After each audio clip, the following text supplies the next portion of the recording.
J'ai pris des documents à la Bibliothèque nationale à Paris, des témoignages des conquérants de l'époque, des conquérants français.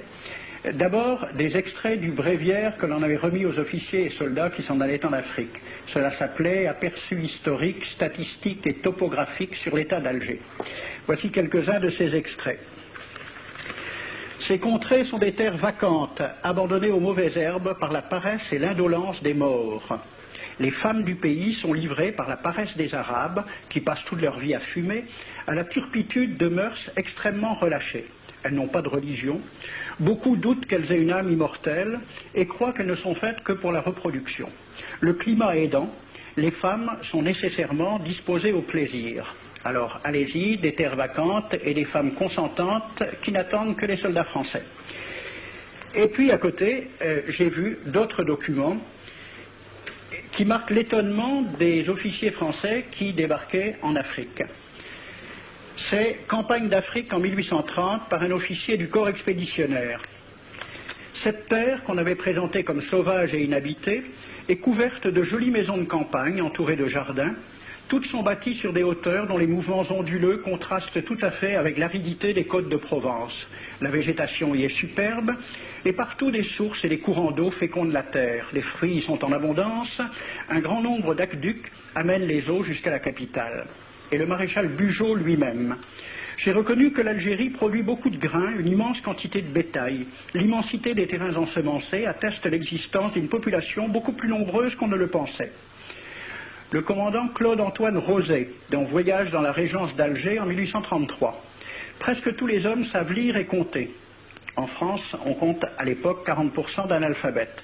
Ainsi, les soldats qui débarquent sont en général moins instruits que les sauvages qu'ils viennent civiliser. Le ministre de la guerre de l'époque, il s'appelait Girard. Il faut se résigner à refouler au loin, à exterminer même la population indigène. Le ravage, l'incendie, la ruine de l'agriculture sont peut-être les seuls moyens d'établir solidement notre domination. Savary, duc de Rovigo, apportez des têtes, bouchez les conduites d'eau avec la tête du premier bédouin que vous rencontrerez, au nom bien sûr de la civilisation. Christian, dans l'Afrique française, un détachement de l'armée parti d'Alger surprend la tribu désarmée des Olifias et massacre sur le champ tous les hommes, femmes, enfants, sans distinction. On parlera de 12 000 morts. Les troupeaux raflés aux Olifias seront vendus au consul du Danemark. Quant au reste du butin, il fut exposé au marché de Babazoun. On y voyait des bracelets de femmes, encore attachés à des poignets coupés, et des boucles d'oreilles pendant à des lambeaux de chair, au nom de la civilisation. Le colonel François de Montagnac. Selon moi, toutes les populations qui n'acceptent pas nos conditions doivent être rasées. Tout doit être pris, saccagé, sans distinction d'âge et de sexe. L'herbe ne doit plus pousser là où l'armée française a mis le pied.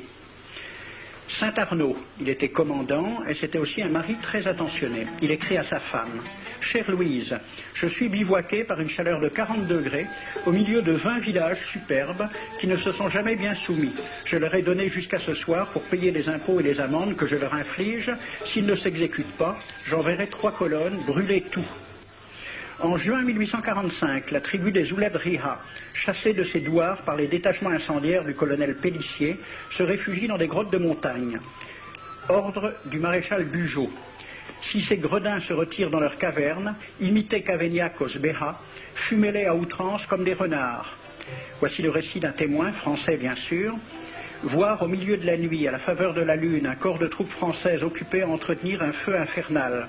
Entendre les sourds gémissements des hommes, des femmes, des enfants et des animaux, le craquement des rochers calcinés s'écroulant. Le matin, quand on chercha à dégager l'entrée des cavernes, gisaient des bœufs, des ânes, des moutons. Parmi les animaux, entassés sous eux, on trouvait des hommes, des femmes, des enfants. J'ai vu un homme mort, le genou à terre, la main crispée sur la corne d'un bœuf. Devant lui était une femme tenant son enfant dans ses bras. Cet homme avait été asphyxié au moment où il cherchait à préserver sa famille de la rage de cet animal. On a compté 760 cadavres. Le 8 mai 1845, Saint-Arnaud découvre 500 Algériens qui s'abritent dans une grotte entre Ténès et Mostaganem. Saint-Arnaud ordonne à ses soldats de les emmurer vivants. Il écrit « Je fais boucher hermétiquement toutes les issues et je fais un vaste cimetière. La terre couvrira à jamais les cadavres de ces fanatiques. » C'est à peu près ce qu'ont dit les Allemands en massacrant le village d'Oradour-sur-Glane. Montagnac, toujours lui, le colonel. Voilà comment il faut faire la guerre aux Arabes. Tuer tous les hommes jusqu'à l'âge de 15 ans. Prendre toutes les femmes et les enfants. Vous me demandez ce que nous faisons des femmes que nous prenons? On en garde quelques-unes comme otages, les autres sont échangées contre des chevaux, et le reste est vendu à l'enchère comme bête de somme, toujours au nom de la civilisation. Nous rapportons un plein baril d'oreilles récoltées paire à paire sur les prisonniers. Il contient même celle d'un de nos 58 gendarmes morts de maladie. 2 pièces de 100 sous ne sont pas à dédaigner. Le maréchal Soult, ministre de la guerre, répondant à des questions à la Chambre des députés. En Europe, un tel acte serait horrible et détestable.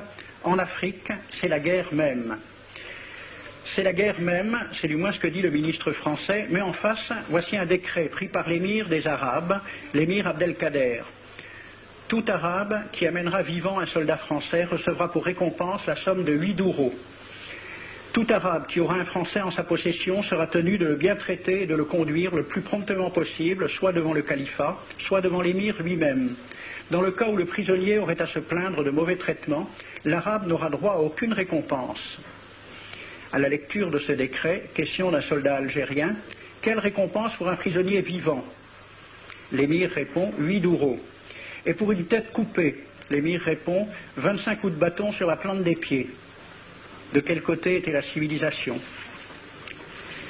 J'ai donc fait ce film avec les citations et des dessins et gravures qui étaient à la Bibliothèque nationale à Paris, et j'ai proposé le film à la Ligue de l'enseignement pour qu'il soit projeté dans les lycées et collèges de France et de Navarre. La Ligue de l'enseignement l'a refusé avec cette appréciation.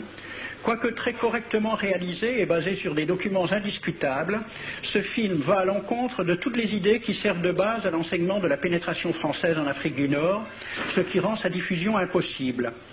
C'était reconnaître que l'enseignement n'avait pas pour but l'éducation, c'est-à-dire l'ouverture vers la réalité, mais l'endoctrinement au service d'une idée politique.